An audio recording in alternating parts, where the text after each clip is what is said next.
Welcome back to Born to Cook with Christy. Today we are making a better than Alfredo crockpot chicken dinner.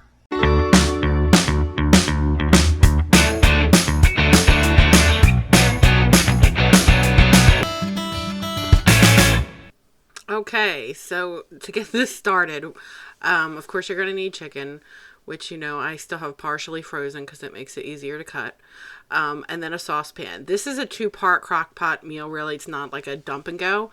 So you have to make a sauce prior to putting everything in the crock pot. So I double this recipe. I don't know it any other way because we used to make it a lot when Joe's kids were little. So you always double up everything with 3 grown boys.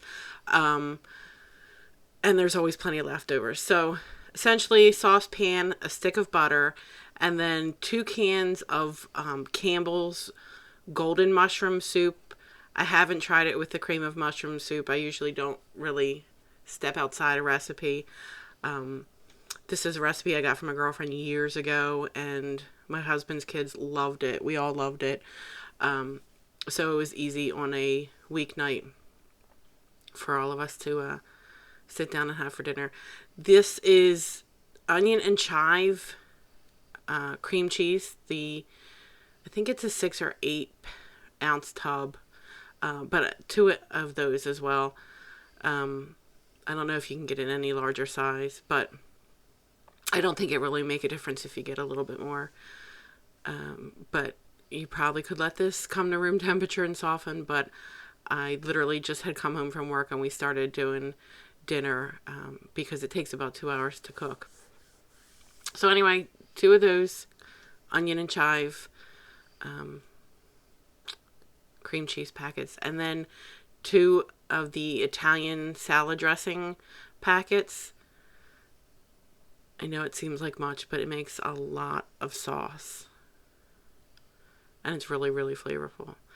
And then, of course, it wouldn't be one of my recipes if we didn't add wine. It seems to be the common thread on all of them. And this is just a regular white wine. I don't buy anything special for the recipes. I just don't use cooking wine. I use wine that I'm going to drink. So it's a cup of that. And then once you get everything together, just stick it on the stove and let it start to melt and incorporate. It doesn't have to be completely melted and perfect. It certainly, you'll see, won't be smooth because there are mushrooms in that soup. So, and then of course we have chicken. I have 4 chicken breasts. I still make this, like I said, in a large quantity because we pack this up for lunches as well for work. So, and I think we had it for leftovers the next night as well.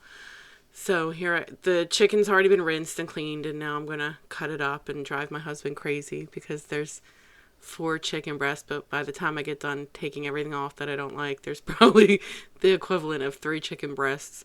But if you're not particular at all, it really doesn't matter if you use the 3 or 4. And again, I apologize. I know that I waste a lot, but I like what I like. So, chicken's gonna go on the plate, and I'm gonna wash my hands because I'm not a savage, and grab my crock pot. And of course, I'm going to coat it with some oil and then spread it around with a paper towel just so there's a really light coating on there so it doesn't stick.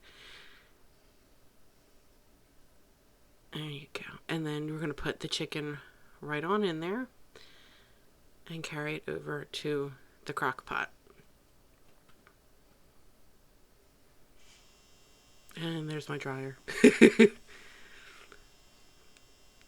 going to go off 2 more times. Okay, so there's the sauce. I just had it on low and was starting to melt everything. You can see the butter hadn't completely melted at all. But it doesn't have to be perfect because it is going in the crock pot where it's going to cook even longer. I just give it a good stir to make sure nothing's sticking to the bottom because I was paying attention to the chicken for a minute. And sometimes, especially the cream cheese can settle down there and burn up. But just pour it over the chicken and try to see that you get it all the way to the bottom. And and move the chicken around a little bit just so everything has the time to cook. And then move the spare piece of chicken from your whisk. And then cover it, and then you're going to want to cook it on high. I cooked it on high for 2.5 hours. Basically, because my crock pot is like fire, it should probably take around 3 hours or 3.5. I think actually the original recipe may have said 4 hours on high, but I don't think that's ever been the case when I've made it. You just want to cook it so that you know that the chicken's all the way through. The sauce becomes a little bit thinner. And of course, the chicken will kind of break apart. And then we make pasta when we have this. I believe when my girlfriend gave me the recipe, she said she serves it over rice. But I think it might be, the sauce might be a little too heavy for rice, and the rice will get lost in the dish. So we usually do a penne or a fettuccine with it, just because it's a little bit heartier. And Joe really likes the penne or rigatoni more than anything. So again, just stirring it maybe about every half hour, and then get the pot of water as close to a boil. I'm really impatient, so I get it close enough. And then make sure that you season your water with some salt. And there we go. I'm getting the salt. I think I was actually videotaping this myself and not Joe. I think you were on the phone with work, which I never did cooking one-handed. So I added the salt just to hope to bring the water to a boil faster, because at this time I think it was like after 7. And then once the water got close, I put in about a half a box of penne. Just, again, because it's the two of us and we like a lot of sauce, so we don't really let the pasta get in the way, because we are bread and butter dippers. Yeah, it's just personal preference. If you want to add the whole box, obviously feel free. You'll get less sauce on everything, but it'll still be more than enough, I'm sure. And then we're down to 9 minutes, so I'm patiently waiting. And by this time, the smell has like permeated the air in the entire house, and we're both starting to get really hungry, so it didn't take long.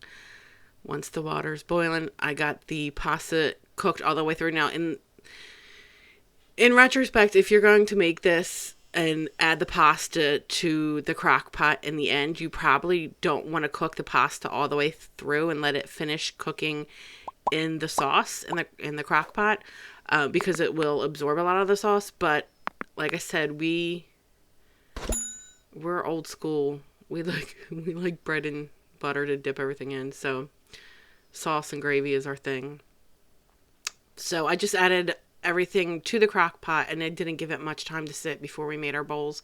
Now, later on in the night when I went to go and pack this up, of course the pasta had absorbed a lot of the sauce, but it wasn't to the point where the pasta had gotten mushy. And you can see the chicken's all in there.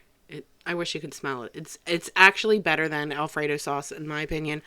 I took this to work the next day. I had a little container of it. I think everybody that I sit and eat lunch with at work had their fork in my dish and loved it and wanted the recipe. And I think I even brought some in the next day. I'm not sure. Yeah, I did. So that's it. It's easy peasy. It doesn't take that long. It's absolutely delicious. You can dress it up with some chopped chives or not.